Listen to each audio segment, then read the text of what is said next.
지금 동계 올림픽이 밀라노에서 열립니다. 올해 그 올림픽에서 대한민국이 좀 부진한 상황인데, 17살 소녀, 온가온이, 금메달입니다. 뭡니까, 슬로보드, 금메달인데, 참, 우리 모두의 기쁨이고, 또 정상을 선 소녀고, 나름대로 이제 어떤 명예와 부를 얻은 거죠. 형제자매 여러분, 우리가 뭐 일을 한다든지 직업이 있다든지 노동을 한다든지 사업을 한다 할 때, 우리가 원하는 게 있는 거죠. 그렇죠? 일을 원해서 일을 하는 건 아니잖아요. 그 일을 통해서 무엇인가를 얻고자 하는 게 있는 거죠. 여러분, 교회 다니고 예수 믿는 것도 마찬가지 아닙니까? 그 믿는 이유가 있는 거고, 기도하는 원인이 있는 거죠. 그러니까 뭔가를 사람은, 원하는 거죠. 뭔가를 찾는 거예요. 그것을 찾기 위해서 운동을 하고, 예배를 드리고, 그것을 찾기 위해서 사업을 하고, 그거를 얻기 위해서 어떤 결과물을 내기 위해서 사람들은 노동을 하고 그거잖아요. 그렇죠? 여러분 정치나 종교도 마찬가지로 어떤 원하는 게 있는 거죠. 그렇죠? 그러니까 오늘 이 예수님의 제자들에게 묻습니다. 몇 절입니까? 20절에 보시면은 너희는 무엇을 원하느냐? 다 원하는 게 있는 거예요.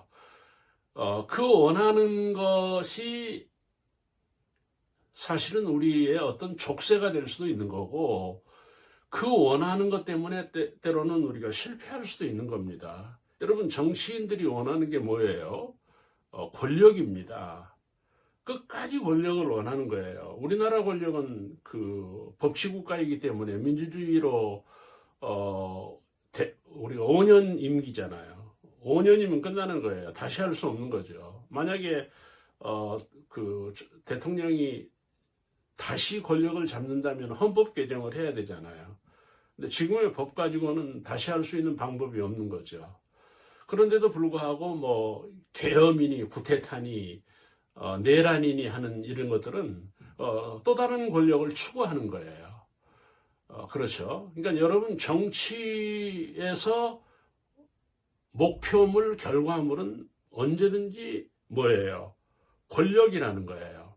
여러분 사업하는 사람들이 왜 고생합니까? 왜 그렇게 열심히 운동을 합니까? 왜 열심히 공부를 해야 됩니까? 결과물, 원하는 게 있기 때문이잖아요. 그 원하는 게 공통적으로 뭡니까? 돈입니다. 운동이 좋아서 물론 했다고 하지만 결과는 다 돈이에요.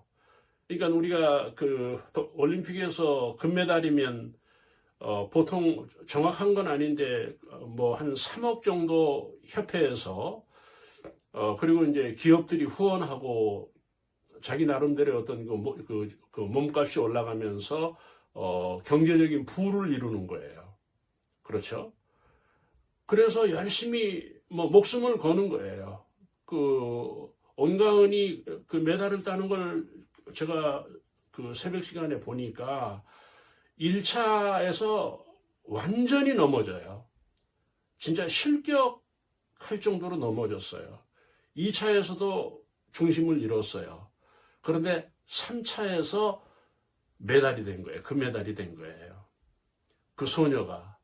그러면 여러분 그게 가치는 뭡니까? 물론 개인에게 명예도 있지만 경제적인 거잖아요. 돈이 따라오는 거예요. 우리가 열심히 하는 것도 다 돈을 원하는 거죠. 지금 제자들이 지금 예수님께 걸려들었는데 그게 뭔가 하면 너희는 무엇을 원하느냐는 거예요. 정말 우리 교회가 원하는 게 뭐냐, 교회가. 생각하지 않을 수가 없는 거죠. 정말 여러분 결론적인 말씀인데 교회가 진정으로 원하는 것은 뭡니까? 복음 전파입니다. 그렇죠. 우리가 땅 끝까지 증인이 되어서 십자가의 복음, 부활의 복음이, 천국의 복음이 세상에 전파되는 것이 우리들의 신앙의 목적입니다. 그게 어떻게 보면 기도의 목적이기도 하죠. 우리의 그 신앙의 목적이니까. 여러분, 그런데 오늘의 교회는 뭐예요? 그 전파를 목적으로 하지 않고 어떤 성장이나 부흥을 목적으로 하는 거예요. 그것도 역시 돈 문제라는 거예요. 다 돈 문제에 걸려 있는 거예요. 오늘 우리가 좀 우리 자신을 한번 되돌려 볼 수 있는 그런 것들이 우리들에게 필요합니다. 너무 우리가 이 돈에 얽매이면 피곤하고 발전이 없고 우리가 또 우리들의 어떤 그 인생이 정체되는 그런 것들을 볼 수가 있다는 것입니다. 같은 본문의 21절에서는요, 조금 달라요. 무엇을 구하느냐는 거예요. 그러니까 20절에서는 무엇을 구하느냐, 21절에서는 무엇을 원하느냐. 그러니까 구하는 것은 결국은 돈이라는 거예요. 여러분, 사람이 원하는 건 뭡니까? 오늘 이 본문에서 예수님의 제자들이 원하는 것이 뭐예요? 구체적으로 여기에서 밝혀지진 않았지만 자리를 원하는 거예요. 그러니까 예수님의 우편에 하나들은 둘째는 예수님의 좌편에 앉게 해주옵소서. 그러니까 요즘 말로 얘기하면 총리가 되게 해달라, 어떤 그 국회의장이 되게 해달라, 뭐 그런 거죠. 그 사람은 원하는 게 있는 거예요.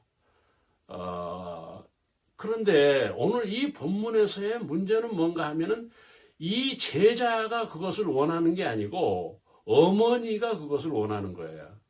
예수님, 나에게 두 아들이 있는데 하나들은 예수님 우편에, 하나들은 예수님의 좌편에 앉게 해 주옵소서. 어머니로서 할 수 있는 말 아닙니까? 그런데 이게 자녀에게는 세뇌가 되어 있는 거예요. 이 자녀에게 이것은 족쇄가 되어버리는 거예요. 지금 여러분 그 기업인들, 정치인들, 종교인들 어떻게 보면 다 그렇습니다. 어머니의 영에 지배되고 있는 거예요. 어머니의 소원에 걸려든 거예요. 그게 뭡니까? 자리. 그거는 성공이에요. 예수님 우편에 앉으면 성공이잖아요. 예수님 좌편에 앉으면 뭐 장관이잖아요. 지금 예수님의 제자들을 어머니가 그렇게 지금 원하고 있는 거예요. 여러분, 어머니를 벗어날 수 있어야 돼요, 남자는. 교회와 종교는 어머니의 영에 지배되면 안 돼요. 어머니들은 어머니일 뿐이에요. 제자가 어머니의 영향을 받는 거예요. 기업인이, 정치인이 부모의 영향을 받는 거예요. 그래서 우리가 세상에서 성공하고 원하는 것을 성취하기 위해서 또는 정말 인생 성공을 위해서 어머니를 배제할 수 있는, 다시 말하면 부모에게서 독립할 수 있어야 돼요. 우리가 정신적으로 그렇다는 거예요. 우리가 정신적으로 부모를 극복하지 못. 옛날에 마침 저는 서울에서 있었으니까, 태어난 사람이니까 고향 개념이 없습니다. 뭐 산소 간다, 부모에게 막 가는 그런 개념이 없잖아요, 서울이니까. 근데 그 이해 못한 거예요. 왜 저렇게 난리를 치고 뭐 그 시골을 가지? 왜 저렇게 설날, 추석날 막 자동차를 사가지고 그때 사람들이 자기가 돈 벌었다는 것을 보여주기 위해서 또는 부모들에게 어떤 그 인정을 받기 위해서 그렇게 한 거죠. 근데 그게 무리라는 거예요. 독립해야 돼요. 부모에게 독립을 할 수 있는 우리들이 돼야 진정한 정치인, 진정한 종교인, 하나님의 제자가 될 수가 있다 하는 것입니다.